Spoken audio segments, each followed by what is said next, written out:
Amici grigliocentrici, per me domani è una data davvero importante e ci tenevo un sacchissimo a condividerla con voi e se vi fa piacere, a concedervi anche un piccolo benefit per ringraziarvi di essere qui con me ogni lunedì sera. Domani, come già capito dal thumb, dal titolo del video, da questa bella presenza di fianco a me, esce il mio quarto libro e si intitolerà Universo a fumicatura.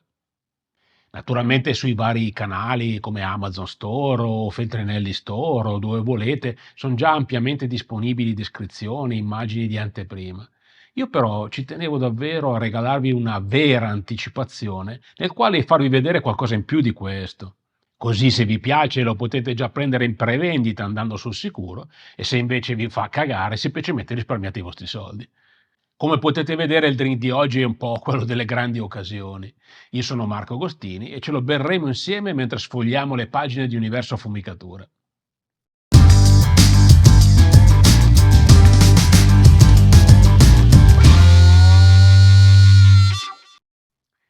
E questo è finalmente il frutto delle mie fatiche.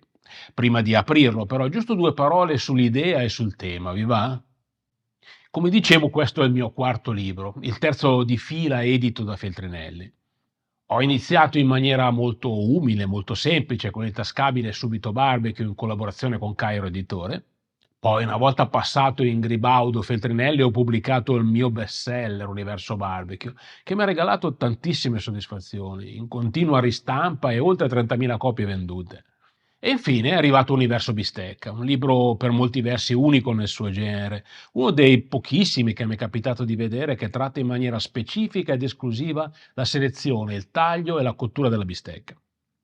Il tema di questa quarta avventura, come ci siamo detti, è la fumicatura, che prosegue un po' il lavoro di occupazione delle nicchie di questa meravigliosa cucina, iniziato alcuni anni fa con Universo Bistecca. Dal prossimo però prometto che torniamo a temi di un pochettino più ampio respiro, siamo già d'accordo con l'editore da questo punto di vista. I motivi di questa scelta sono diversi, anche se principalmente sono due. Il primo è che l'editore vedeva in questo tema qualcosa di particolare interesse verso il pubblico di moda, diciamo così, ma che allo stesso tempo era piuttosto libera da altre pubblicazioni, quantomeno di un certo tipo, ecco. Il secondo è che se mi conoscete sapete che per la fumicatura ho una certa passione. Non sono esattamente quello che si autocelebra, però diciamo che su questa micronicchia vengo giustamente o ingiustamente considerato un riferimento sul panorama italiano. E non solo in Italia, perché in realtà, a dire il vero, su questo tema ho ricevuto una richiesta di collaborazione addirittura dall'Australia. A questo proposito, segnatevi la data di oggi, perché sarà la prima in cui mi avrete sentito ventilare una grandissima novità che mi riguarda riguardo il tema della fumicatura. Prossimamente avrete delle news da questo punto di vista, ma però non mi fermo qua perché ho già detto più di quello che avrei potuto dire. Prima di iniziare a sfogliare insieme, però, consentitemi ancora un minutino in cui mi concedo un piccolo sfogo. Ho detto che questo libro è un po' il frutto dei miei sforzi, ma credetemi sulla parola se vi dico che non avete idea di quanto sia vero. Nella micronicchia della fumicatura c'è poco, e questo è vero. Io però scrivo ed insegno a modo mio, ho un po' questo mio pallino di voler insegnare davvero. Se mi conosci almeno un pochino sai benissimo che se anche ho l'opportunità, non è che mi limito a scrivere 4 paginette di cui 3 di ricette. Una piccola parentesi nella parentesi. Mi ricordo come se fosse oggi il giorno in cui avevo preventivato le circa 450.000 battute con cui effettivamente poi ho scritto Universo Bistecca. E il mio editore mi prendeva amabilmente per il culo, in senso buono, perché mi diceva che non riusciva a capire come avrei mai potuto superare le 100.000. Ecco, qui siamo un po' su quella falsariga per capirci. Io do un'occhiata alle altre pubblicazioni esistenti sulla fumicatura e onestamente, senza offesa per nessuno, sono libricini carini, simpatici, ma veramente molto contenuti. Io credo onestamente di aver scritto sulla fumicatura un qualcosa che oggettivamente non c'era. Non credo che esistano altri libri, o quantomeno non li ho mai visti, che trattano questo tema con questo livello di profondità. Quindi molto bene, ma se uno sa cos'è la fumicatura davvero, sa benissimo che si tratta di una materia piuttosto densa, tecnica, molto precisa, molto articolata, che interessa un sacco di altre materie collaterali. E questo di sicuro è stato il libro più complicato che io abbia mai scritto, mi ha richiesto quasi 2 anni. In particolare credo che la cosa più difficile sia stata il fatto che non stavo scrivendo una tesi di laurea per me. Dopotutto è sempre un libro di hobbistica. Devo riuscire a rendere una materia che di per sé è piuttosto carognosa, fluida, interessante, scorrevole, anche appassionante se ci riuscivo. Beh, la buona notizia è che però credo di esserci riuscito. Comunque ho parlato finanche troppo. Dai, apriamolo. Questo è l'indice degli argomenti che ho trattato nel libro. Alcuni di quelli che hanno frequentato i miei corsi in questi anni hanno provato in alcuni casi a dirmi che il mio metodo di insegnamento è andragogico, ossia estremamente efficace per far comprendere ad un pubblico adulto dei concetti complicati. Ti confesso che nello scrivere Universo Fumicatura ho giocato in maniera massiccia su questo. Per poter insegnare, poter spiegare la fumicatura, è inevitabile passare dalla formazione di una serie di basi tecniche prima, altrimenti non la capiresti mai davvero, credimi. Io ho cercato di renderle il più leggero che sono riuscito, giocando un po' con il lettore come a simulare una sorta di piccola gita a scuola, dove ciascuno dei primi capitoli è dedicato ad una materia di quelle interconnesse con il mondo della fumicatura, quindi botanica, fisica, chimica, ma inserendo ed utilizzando un sacco di parallelismi molto concreti, quotidiani, molto pane pane, vino al vino per capirci, ed intervallando le pagine peraltro con un sacco di pop-up contenenti curiosità e aneddoti, cosa che peraltro faccio spesso nei miei libri se ne hai già letti. Nel secondo o terzo del libro, una volta che sono state messe delle solide basi nella prima parte, si può finalmente passare al come si affumica in concreto, quindi quali strumenti, quali legni, quali formati, quali essenze, come avviene una combustione corretta. Giusto due parole sugli accostamenti tra cibo e le note aromatiche del fumo dei vari legni e si può procedere con l'approfondimento delle specificità delle singole famiglie della fumicatura, quindi bassa temperatura, media temperatura e alta temperatura, alle quali si aggiunge anche il planking e da questo punto di vista credo che sia il primo libro che tratta questo argomento in maniera così precisa e specifica. La terza e ultima parte didattica dedica un capitolo a ciascuno di questi stili.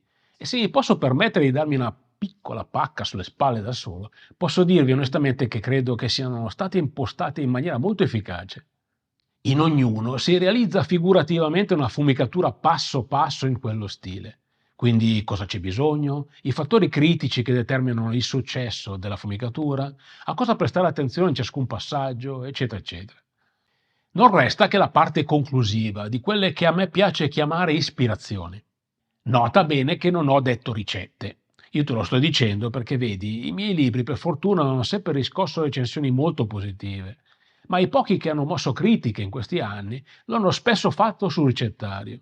Ci sono troppe poche ricette, sono troppo articolate, ci sono troppi ingredienti, troppo difficili da reperire, sono troppo lontane dalla tradizione.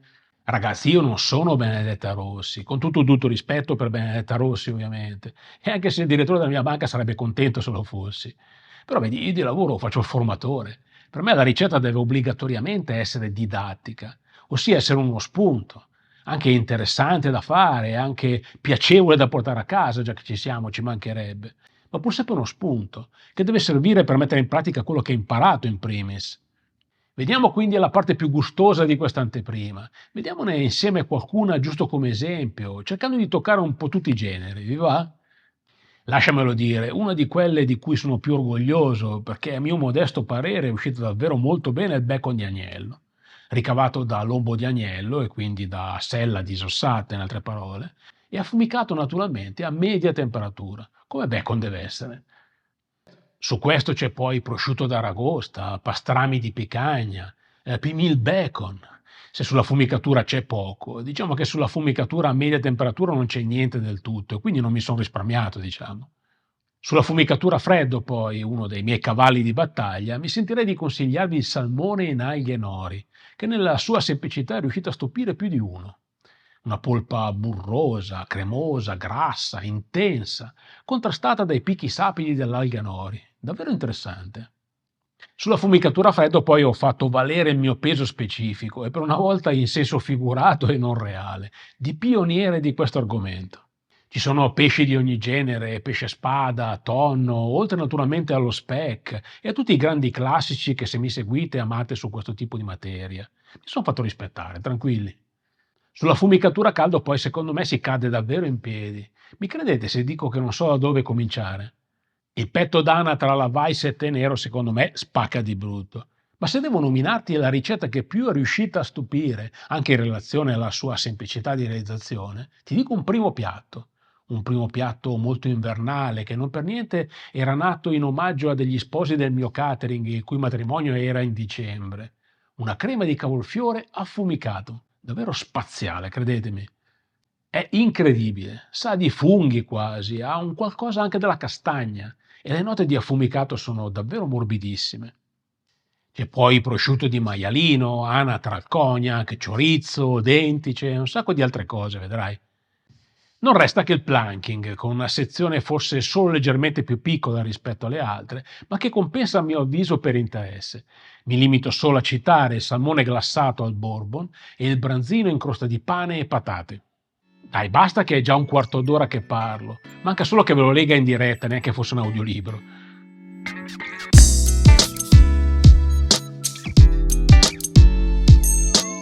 Questo è il libro, si chiama Universo Affumicatura, edizione Gribaudo Feltrinelli, 224 pagine in copertina rigida, in prevendita anche da ora, ma in vendita ufficiale a partire dal 10 di febbraio, ossia domani. Quindi benvenuto a Universo Affumicatura. Se ti è piaciuto lo trovi il link che ti riporto in descrizione, altrimenti ti ho pure fatto risparmiare i soldini e siamo tutti contenti, giusto? Cino la tua e Cino la sua.